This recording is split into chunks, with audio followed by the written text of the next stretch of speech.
Head coach of the defense, as you call him, and Jim Knowles. The early returns look good. I'm sure you're happy. Can you just get into that a little bit, please? It was a great start. I think that when we talked about this leading up to the game, that's the start we were looking for sure. And I think the combination of, the experience and then the scheme and everybody coming together.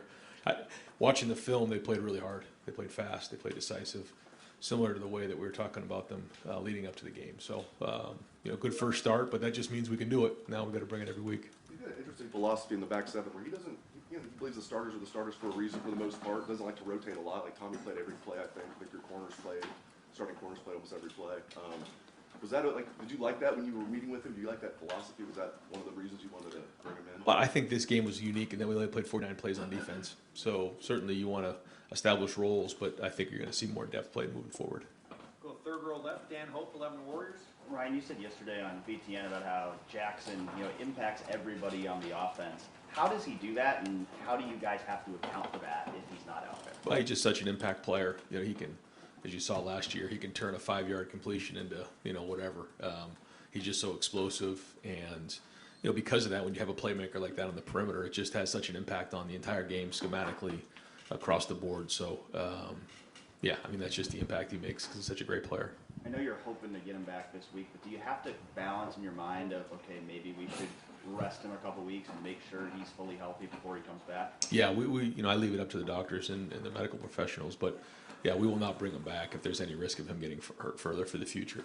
So we'll make sure he's 100% before we put him back in the game. Yeah. Fourth row middle, Pat Murphy, 24/7 Sports. Ryan, you talked about having to win every week here at Ohio State. You had this big game this week, a lot of hype around it. You come out against a non-Power 5 team. How do you keep the same intensity, same everything you need for a week like this after coming off something? Yeah, I think you guys have probably heard me use that term, competitive stamina, and I thought that that showed up in the game on Saturday night. The way that we played in the second half and certainly in the fourth quarter was tremendous because we knew we were going to be in those styles of games when you're playing against really good opponents. We were in some of those games last year. We did okay with other games. We didn't respond like that. We did on Saturday night, and that was a job well done. But that doesn't mean anything this week. We say it all the time after a Sunday practice. Once we walk through those doors and practice is over, we head up to victory meal. The game is done from the week before, no matter what happens, good, bad, or indifferent, because we have to move on because nothing we did last week matters. And it goes back to that term, competitive stamina. Can we bring it every single week? And you've heard us say this, and coaches say it all the time, but we create our standard. What is our standard? So it's been about us, always has been about us, and we'll continue to use that message this week. And you talked after the game, and you've mentioned a few times, CJ's not focused on stats, he wants to win.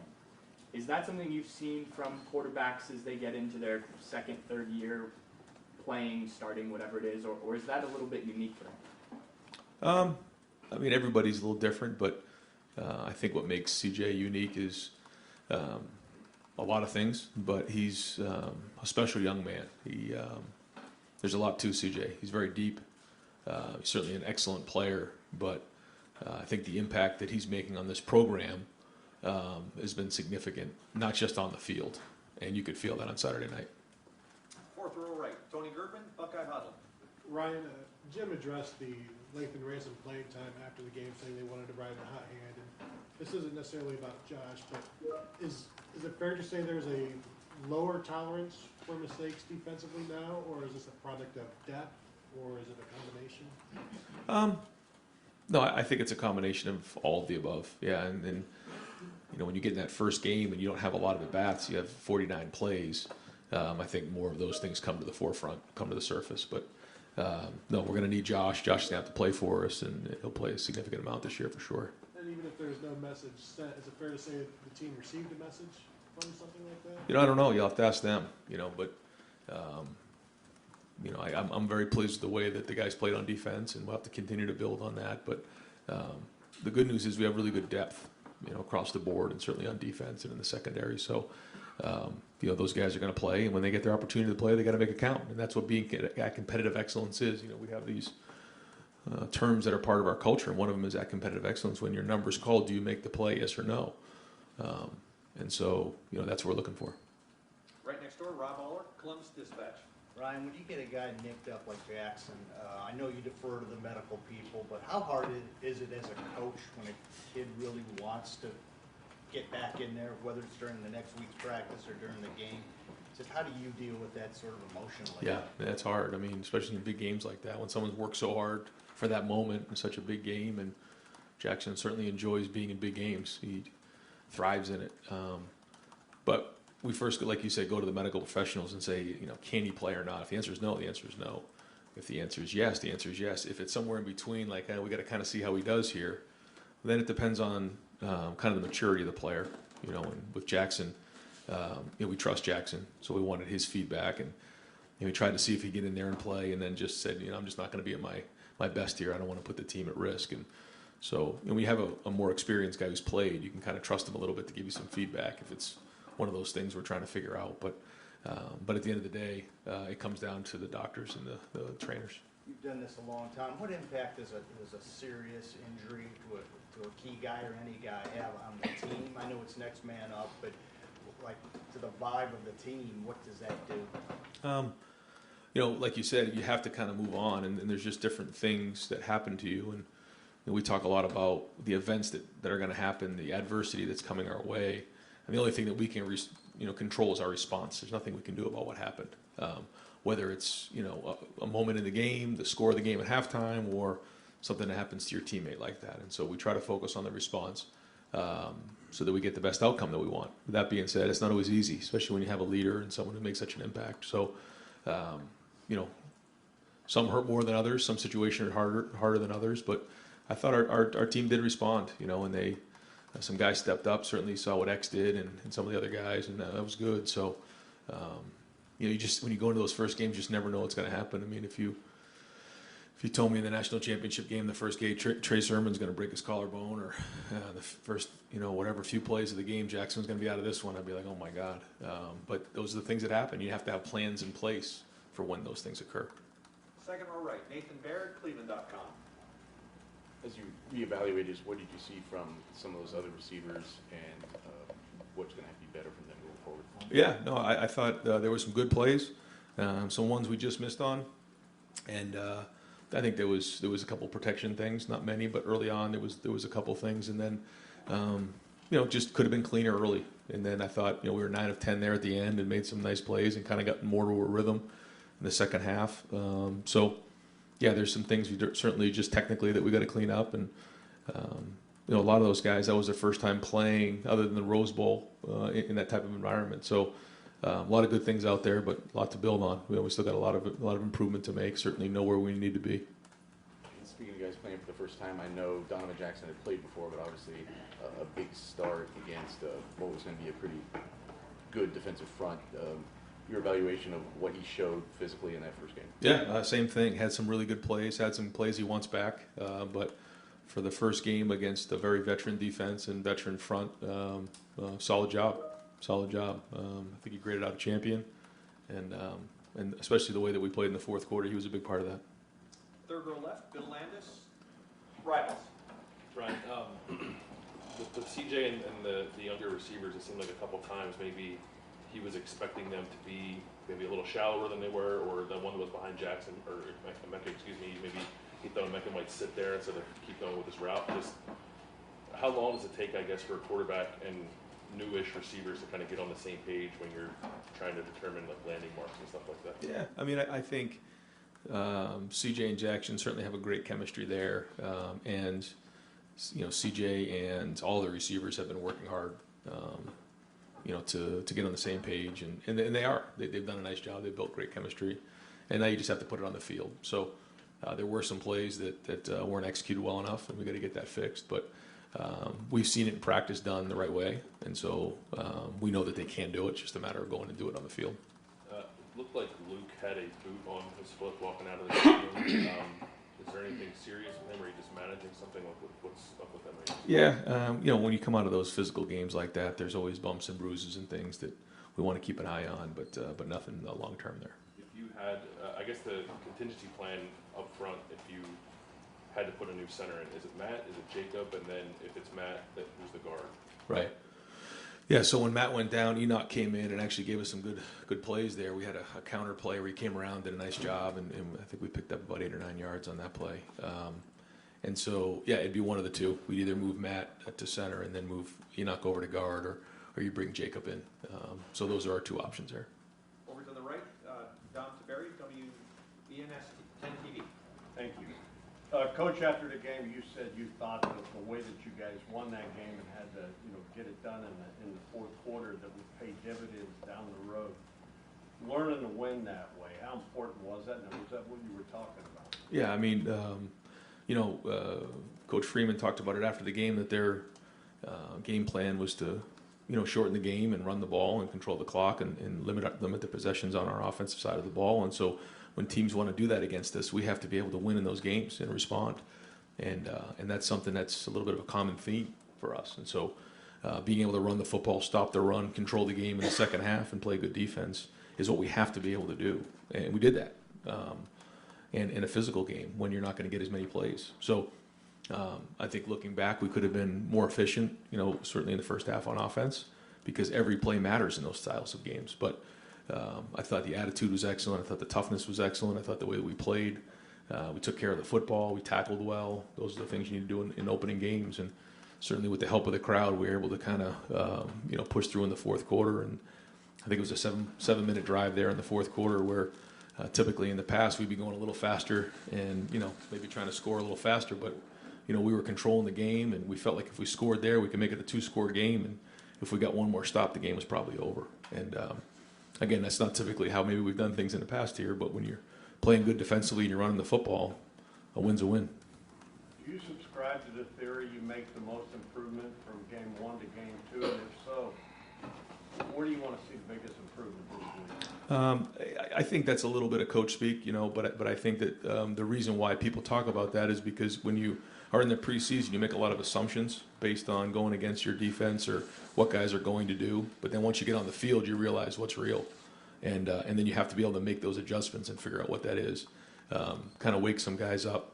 So we'll see. There's certainly a lot of things to improve on. The issues are always there, and we got to get those addressed. And that's the key. When whether it's week 2 or week 5 or week 7 or week 10, we have to be able to make those adjustments, figure out what those issues are, and get them addressed. And usually it's, like I say all the time, when there's issues, it's one of 3 things. It's either coaching, it's execution, or it's personnel. And so, or scheme. And once you identify what those are, you got to get them fixed. And then the test is on Saturday. Can you tell us what Jackson injured, or? No, I'd rather not. Get in, because once I start getting into that, then I have to kind of do that for everybody. And so we've kind of kept it just available and unavailable. And I try to do the best I can to at least give you an idea what's going on, but not give details of the guys. Third row right, Spencer Holbrook, Letterman Row. Ryan, when your defensive line plays the way it does in the first time out under a new defensive regime, are you even a little surprised at times by how good this defensive line looks this early in a new system change? Oh, it was certainly great to see the play the way that they did. We've seen a lot of that in the preseason. We've seen a lot of that last spring. Guys in the backfield making plays. One of the things that I thought was great in the game was the first play was an explosive play. And I think the easy thing to do would have been like, oh, here we go again.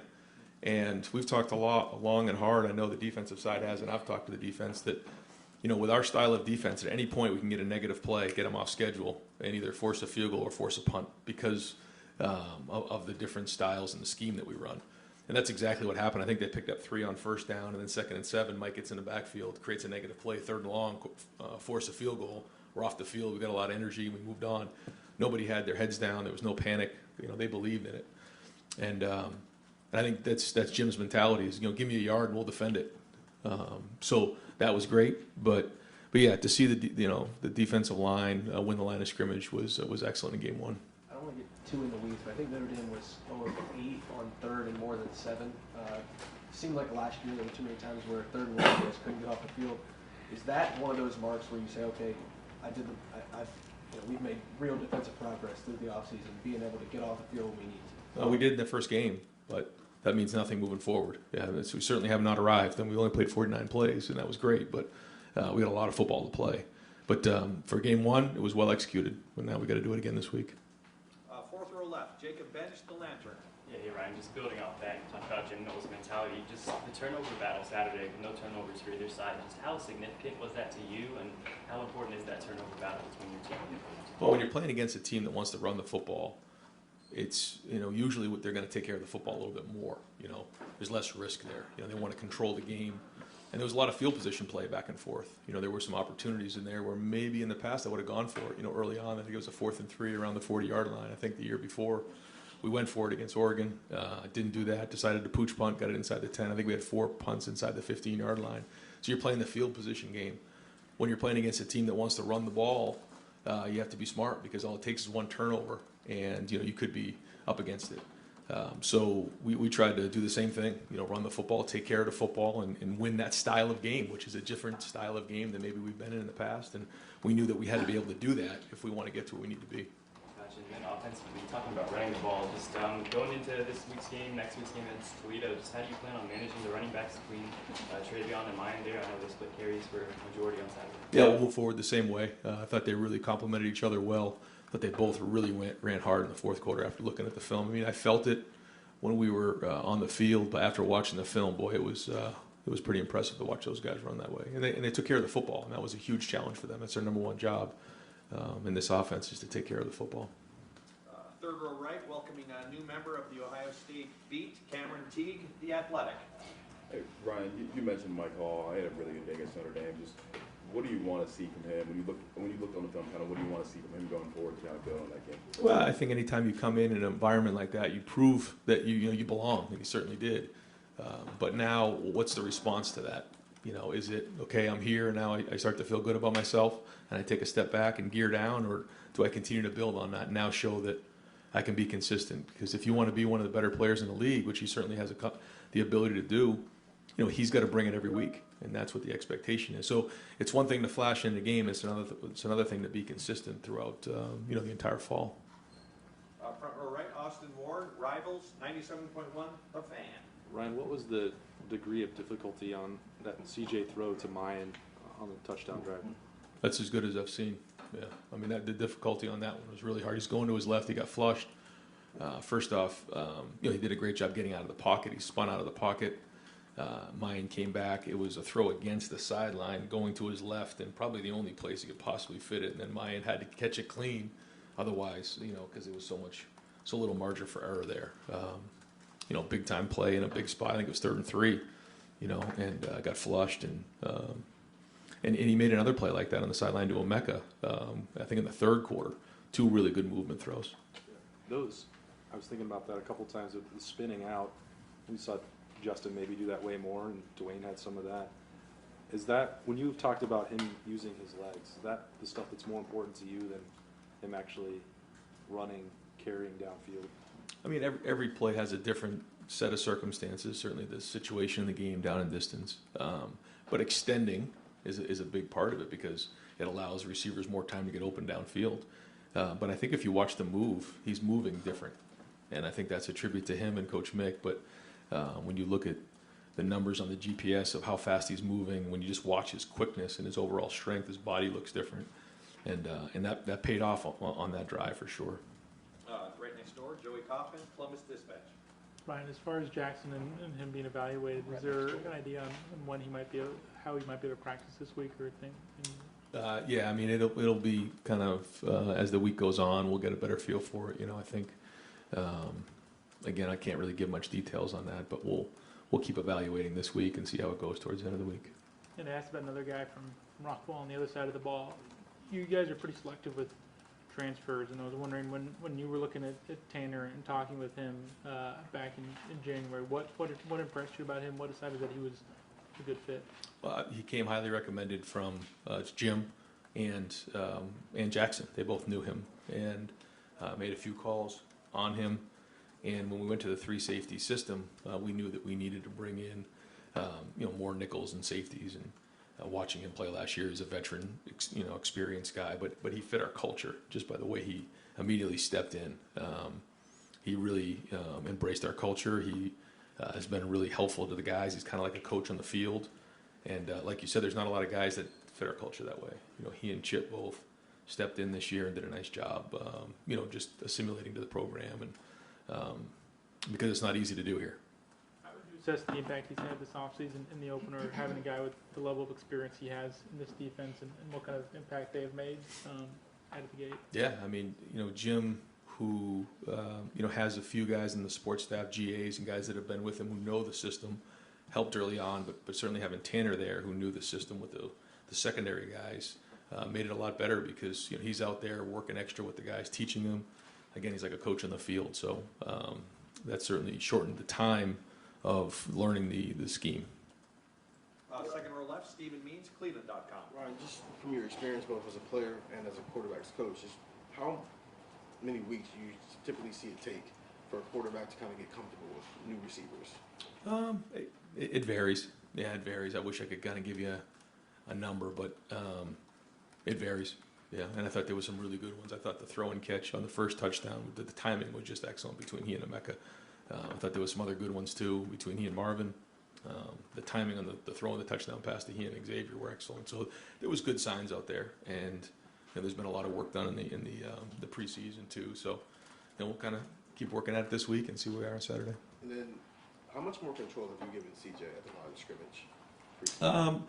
You try not to do too much. Just because someone can doesn't mean you should, because you want them to be clear and be thinking and just worry about executing the offense. And so we try to take as much off of his plate as possible. But he's very intelligent, so he can handle high levels of information and does a really good job in protection and the run game, changing plays when we need to do that. But just because he can doesn't mean we should. And so I try to be very mindful of that. Do you ever have to scale him back because he's probably asking for more and more? I mean, he and I talk about that a lot, and typically we'll put a lot in, and then every once in a while he'll say, this is maybe a little bit too much here, let me just kind of go play, and we kind of go back and forth on that, and by the time Saturday comes, we come to a pretty good idea of what the game plan is going to be and what he's comfortable with. But Deep left, Brendan Gulick, Buckeyes Now and Sports Illustrated. But it is good to have somebody who's older who can give you honest feedback in that area, though, too, yeah. Coach, I know Julian Fleming was listed as a game-time decision. How close was he to getting on the field? Yeah, he went through warm-ups, and he was close, and it tore his heart out not to be in this game. Had an unbelievable offseason, did a really good job this preseason. Tweaked something leading up to the game, and so we're hoping to have him back on Saturday. But as it relates to Arkansas State, what are the unique challenges they present to you? Certainly a good coaching staff, good players who, they've added some new pieces. And when you look at some of the guys who have joined their team, they come from very good programs, and so they have talent. Got off to a good start last week. So, and played some teams really tough last year. When you look at some of the teams that they played, they were in those games, even though maybe their record wasn't as good as they wanted to. And I know with that coaching staff, they're much improved this year. So, we got to do a really good job of getting ready for a noon kickoff, because that's a lot different than it was last week, and then playing up to our standard.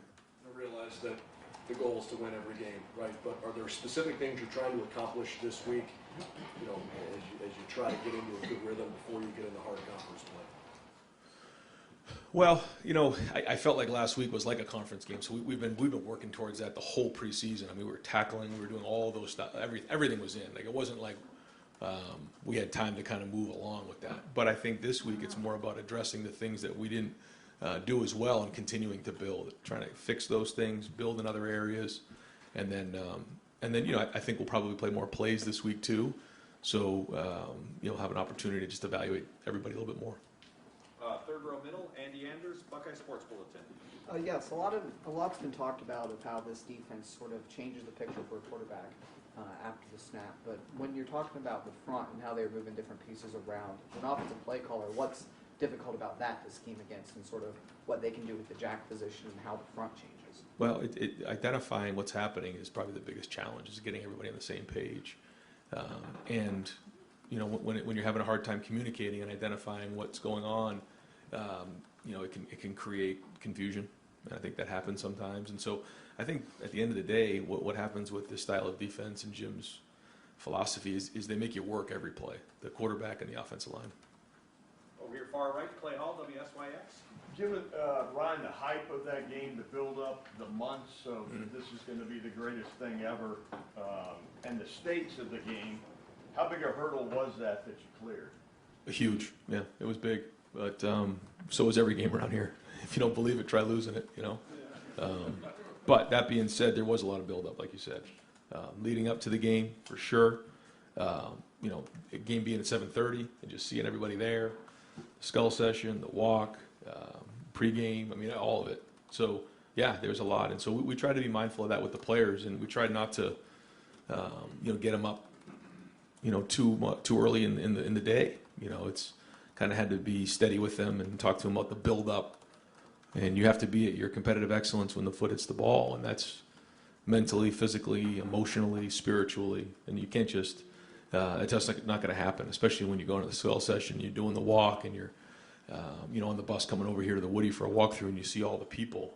It's easy to get yourself, worked up for a game that doesn't kick off for another, 10 hours or so. So it was a long day, but to see the way we played in the fourth quarter and to lead that game with a win was a job well done. And but that's behind us, and now we got to move on. And your post-game reaction, was that jubilation, joy, or relief? Relief. Relief. Yeah, it's relief. Far right deep, Andy King, WBNS 10 TV. Coach, when you look at, you talk so much about the scars on this team. Yeah. And how much do you think those scars helped you get the job done last Saturday? I don't think there's any question. Yeah, I don't think there's any question. But I think that's life. You experience things, you learn, and you don't always appreciate things until you've had some things taken away from you. And that's kind of what happened to this team last year. It happened to me, happened to a lot of the players on this team, the veteran guys, and you learn from it. And it can do one of three things. You either crumbles you get through it, or it makes you stronger. And you decide how that outcome is going to be. And the way that our guys went through this off season, I'm proud of that. And it's just a start, it's just one game, but it's a good start. When you looked at that sideline before the game, when you think of representing Ohio State, maybe you have some people that are interested in Ohio State. What's it like to see Buckeye Nation draw like that? Oh, it was huge, yeah. And I think that there's a huge part of Buckeye Nation that likes the way we played. Just gritty, tough, physical. 100th year anniversary in the shoe, a little bit of a throwback game maybe. We tried it. We had a couple plays for the fullback, didn't quite get to them, but they were ready.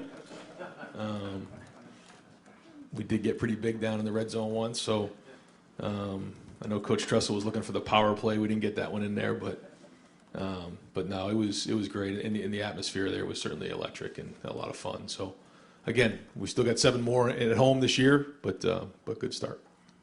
Front row middle, Bill Rabinowitz, Columbus Dispatch. Yeah, Ryan, you said, we all know that you pointed to Notre Dame. Everyone knew that was the first game. No offense to Arkansas State, but nobody was doing that for this one. You talked about competitive excellence and stamina. Right. How big a test is that this week? Because, look, this is not a marquee game. It's something that we've talked about in the preseason a lot, though, because we knew we'd be in situations where you have to bring it every week. And so now we'll drop on that. I mean, there's not going to be one of those surprises that we haven't addressed and said, man, it doesn't matter. Every single week you got to bring it. Otherwise, you don't have a chance to be a champion. So we're just going to draw upon that and figure out where we're at. But I'm hoping that the maturity and leadership can lead the way this week. And what was maybe something overlooked Saturday that really pleased you? Obviously, the passing game took a while and didn't really click the way you wanted. But is there something that just stood out to you? I thought the locker room at halftime was excellent. I thought the sideline was excellent. I thought the way there was a clip after we threw the touchdown pass to Xavier in the end zone where all 5 linemen and Travion were absolutely going crazy. They were just so excited to score that touchdown. And then just the excitement on the sideline afterwards. And the way that our guys in the fourth quarter just had a look in their eye. And the way that in the 4-minute coming back out there, and they're not going to get the ball back. We're just going to find a way. And then see the Travion, the way he ran a guy over and then runs hard. Like they just weren't going to get denied. And that's something you can build on. Halftime. What happened at halftime? Just a lot of positivity in there. Just a lot of talking, a lot of guys communicating with each other. Just a lot of positive vibes, trying to figure out solving the problems. Where I've been in locker rooms before where there's just not a lot of talking going on. But these guys, there was energy in there. They were talking. They came out of the locker room with juice, and they just had a look in their eye that they weren't going to get denied. And again, that's what we're trying to build on this summer. Time for 2 more. Front row right, Tim May, Letterman row. Thank you, Jerry. more fluid is the way I would describe watching CJ roll out of some of those situations and get to the edges, et cetera. Did he work on that in the offseason? Did you press that, or did it just for a second-year starter, does it come a little bit more naturally? I mean, we certainly worked on his athleticism and tried to get him stronger and faster with Coach Mick, and he did that. I mean, he really attacked the weight room this year, and you just feel it. But no, I mean, we've been doing some throwing on the run, and we've been doing some different things with him, and certainly worked on scramble drills. It's been a big emphasis for us, just with 7-on-7 and some of the things that we've done, and with our defense doing a lot of drop 8, we had to, with the 3-man rush. If they're going to drop 8, there's only 3 guys in rush. So to identify that at times and then, extend the play makes sense. And it's something that we have worked on some, but a lot of it has to do with him just feeling the game and seeing it. Yeah, I got about 50 questions, but I'll ask 2 more quick. Okay. Xavier Johnson, not only did he go in at that moment, but he was up for the moment because obviously on that touchdown, I think they blitzed both safeties for the first time all game. Maybe I'm wrong. No, you're right. What does that just tell you about his awareness? And obviously CJ has had that for a while now. Yeah, I know. What just piqued you about that? Well, it was zero pressure, and in competitive excellence, game on the line, they, like you said, they brought both safeties in the A-gaps from depth, and they both recognized it. Xavier did a great job of setting up the safety. CJ drifted away from the pressure. Got bought a little bit of depth. Sometimes you kind of have to throw that off your back foot, and you try to give a little air out there. Very well executed in that moment, but that was well done. Does that give him more consideration down the road now that Yes. he was up to the moment? Absolutely, yeah. Because you never know until you get in there. Yeah. And to see him play like that, he caught 2 balls in a row in a big moment. So, absolutely. The last thing, what did it mean to you, and you touched on it a minute ago, to go to Jumbo there down the goal line? Y'all had a 3rd and 2 in the first half, didn't get it done, got stuffed. What did it just do for you and this offense of getting something looks like fixed that y'all had trouble with last year? Yeah, it was huge. And just, again, I thought it was the attitude of just getting pads down. Because at the end of the day, there's going to be extra guys in the box, right? We all know that. So at some point, you got to get your hands inside, you got to get your pad level low, and you got to beat your man. You got to block your man, and then there'll be an extra guy there that the running back has to run over. I mean, that's at the end of the day, that's what it comes down to. So I thought we had that mentality down there, and so we got big and tried to hammer it in there, and we did. Any final questions? Second row right, Doug Maurice, Cleveland.com. Ryan, next year when you guys play Notre Dame, it won't be the opener. I think it's week 3 next year. Just now that you guys have gone through it, can you just reflect on when you play a top 5 team in your opener, how the prep is different, how you come in Sunday after a physical game like that? How different is it playing a team that good in week 1 when you don't have preseason games or anything like that? Yeah, well, you're forced to be really good in preseason. We had 2 scrimmages where we did a lot of tackling. And you're in this balance of figuring out how do you get your team tough and game ready to play at a high level because it's such a huge game and can have such an impact on the rest of the season, but also keep your guys healthy. Just a lot of communication between Mick Marotti and I over and over and over again. I mean, we're in practice and he'll get the GPS numbers on somebody.